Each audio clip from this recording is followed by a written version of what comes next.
Episode की शुरुआत में एक बाजार दिखते हैं जिसके अंदर इतनी भीड़ होती है कि मानो कि रास्ते का माल सस्ते में मिल रहा हो। उसके बाद किलियो बोलते हैं कि ये कोई ऑक्शन प्लेस नहीं है। ऑक्शन प्लेस तो एक्चुअली में एक जगह है जहाँ पे बहुत बड़े सा रूम है, जहाँ पे एक साल में सिर्फ एक बार ऑक्शन होता है और 10 दिन के लिए होता है। और इन 10 दिनों के अंदर यहाँ पे ट्रिलियंस रुपयों की दाव लगती है। जो कोई चीज तुम आज 10,000 में खरीद रहे हो, शायद कल वो कुछ मिलियंस में होगी, यानी कि 10 दिन में पैसा डबल। उसके बाद किलो बोलता है कि इसलिए यहाँ पे अंडरवर्ल्ड के ऑक्शनिंग भी बहुत ज्यादा होती रहती है। और साथ में वो बोलता है कि तुम्हें क्या लगता है कुरापिका और लियोरियो हमसे मिलने यहाँ पे आएंगे? और गॉन बोलता है कि हाँ, आ जाने तो चाहिए थे और साथ में कॉन्टैक्ट भी करना चाहिए था। और तब किलो को याद आता है कि गॉन के पास तो सेलफोन भी नहीं है और ये सेलफोन खरीदने के लिए इसको एक सेलफोन की दुकान पे लेके जाता है। उसके बाद ये जो दुकानदार होता है ये इनको एक मोबाइल फोन रिकमेंड करता है और बोलता है इसके अंदर जीपीएस भी है। और पीछे से हम लियोरियो को देखते हैं जो बोलता है कि जीपीएस बहुत जगह पे काम नहीं करता और ये मोबाइल तो वाटरप्रूफ भी नहीं है। तुम्हें अगर फोन ही चाहिए तो तुम्हें बीटल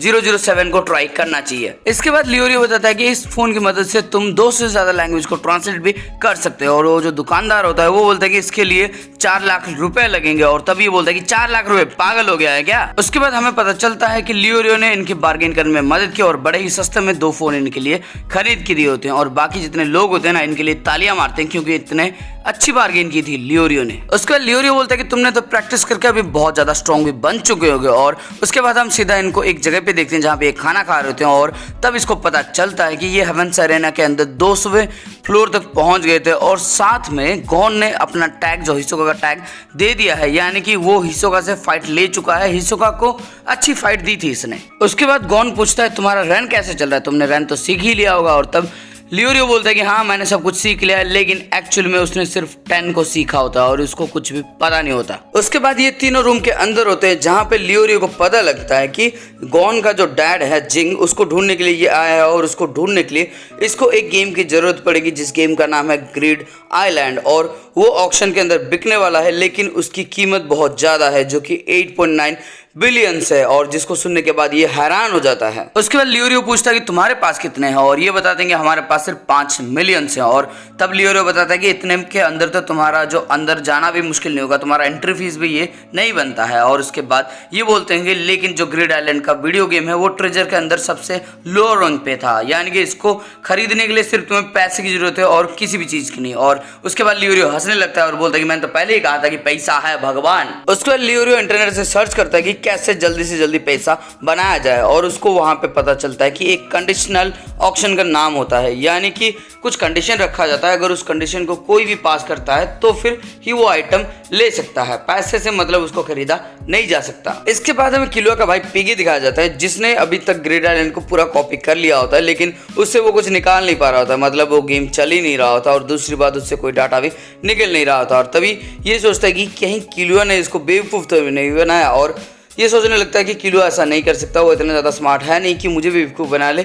या तो किलुआ को किसी ने बेवकूफ़ बनाया या फिर मैं खुद ही इसको नहीं निकाल पा रहा। उसके बाद वो चेक करता है उसके पास कितने पैसे हैं और इसके पास लगभग 12 बिलियन डॉलर्स होते हैं, मतलब जेनी होते हैं। और 12 बिलियन से काम नहीं बनने वाला होता है, इसलिए ये 15 बिलियन अपने बाप से मांगता है और बोलता है कि आप मुझे 15 बिलियन दो और मैं आपके लिए 5 किलिंग कर दूंगा। उसके बाद पिगी अपने एरोप्लेन में बैठता है और सीधा जहां पे ऑक्शन होने वाला था वहां पे बढ़ने लगता है। और उसके बाद हम गॉन को देखते हैं, लियोरियो को देखते हैं, जिनको अभी थोड़ा बहुत पता है कि कंडीशनल ऑक्शन क्या है। और उसके बाद हम देखते हैं कि लियोरियो के पास कुछ तो प्लान है और वो खुश भी होता है क्योंकि उस प्लान के जरिए वो बहुत सारा पैसा बना सकता है। उसके बाद हमें पता लगता है कि आज रात 9 बजे प्रिंसेस कोर को जो मोडिफाइड वर्जन है उसको आज बेचा जाने वाला है। और उसके लिए ये 3 बॉडीगार्ड को चूज करता है, जिनमें से लेनको वेक होता है, दूसरा टोनी का होता है और तीसरा अपनी बेस होती है। और इन तीनों को हायर करके ऑक्शन के लिए भेजा जाता है और कहा जाता है कि तुम्हें किसी से वहां से बात नहीं करनी और ना ही तुम्हें झगड़ा करना है, पैसे की कोई भी चिंता मत करना और बिडिंग करना तुम्हारा काम है। और ये बताता है कि सिर्फ 3 बंदे ही जा सकते हैं, उससे ज्यादा नहीं जा सकते। और साथ में तुम अपना वेपन्स भी लेके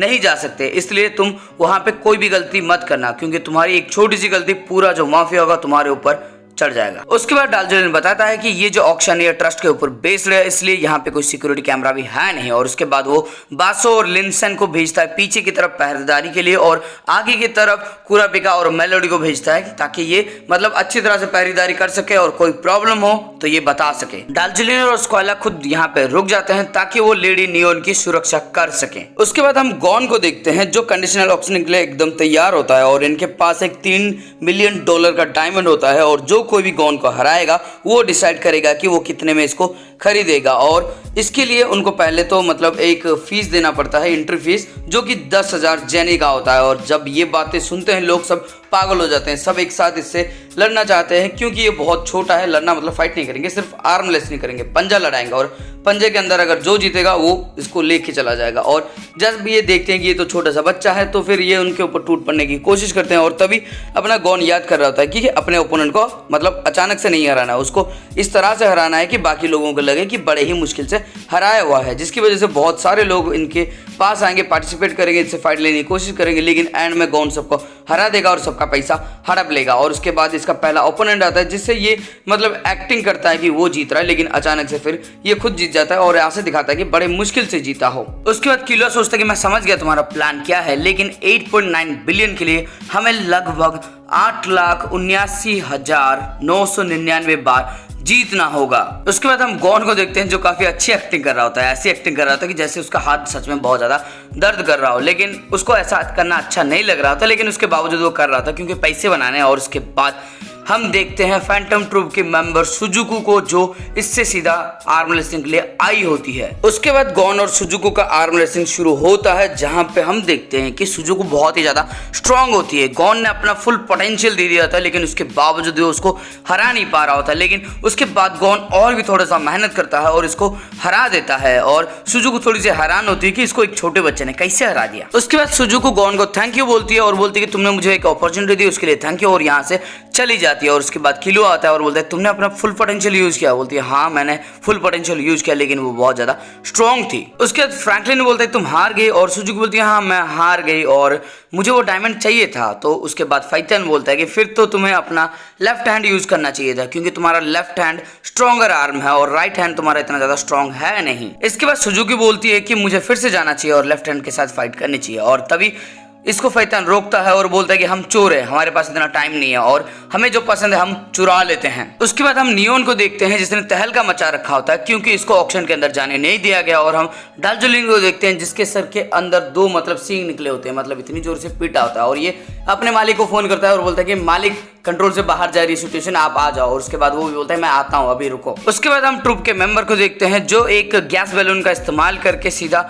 जाने की कोशिश कर रहे थे ऑक्शन के अंदर। और उसके बाद हम फैंटम ट्रूप का जो बेस अभी इन्होंने बनाया वहां पे देखते हैं, जहां पे हिसोका एक खिड़की के पास बैठ के अपना कार्ड देख रहा होता है और उसकी नजर सीधा होती है जो अपना बॉस होता है ना इनका, मतलब लूसीफर, क्लोरो लूसीफर, उसके ऊपर नजर रखा होता है। तो यहाँ पे शायद वो क्लोरो से फाइट करना चाहता है, लेकिन उसके बाद हम देखते हैं कि नीचे इसके कुछ और बंदे हैं और अगर ये क्लोरो से फाइट करने की कोशिश करेगा तो सब मिलकर इसका काम खत्म कर देंगे। इसलिए ये यहाँ पे फाइट नहीं करता और चुपचाप वहीं पे बैठा रहता है। उसके बाद हम नियोन को देखते हैं, जो थक के सो चुकी होती है क्योंकि बहुत कुछ काम किया ना इसने, तोड़फोड़ की है ना इसने पूरी घर की, इसलिए वो बहुत ज्यादा थक गई होती है और सो गई होती है। और उसके बाद हम डालजोलिन को देखते हैं, जिसके सर के अंदर अभी भी फोड़ा बना हुआ है, मतलब इसको बहुत ज्यादा जोरों से पड़ी हुई थी। और ये अपने मालिक को फोन करके बोलता है कि अभी तो वो सो गई है, लेकिन जैसे ही वो उठेगी वैसे ही वो जिद पकड़ लेगी कि उसको जाना है, तो आपको यहाँ पे आना होगा। और उसका मालिक बोलता है कि मैं जल्द से जल्द वहाँ पे पहुंच रहा हूं। उसके बाद हम मेलोडी को देखते हैं, जो एक बाइनोकुलर का यूज करके देख रही होती है सब कुछ ठीक है या फिर नहीं है, और साथ में इसकी सुनने की एबिलिटी बहुत ज्यादा तेज होती है, तो उससे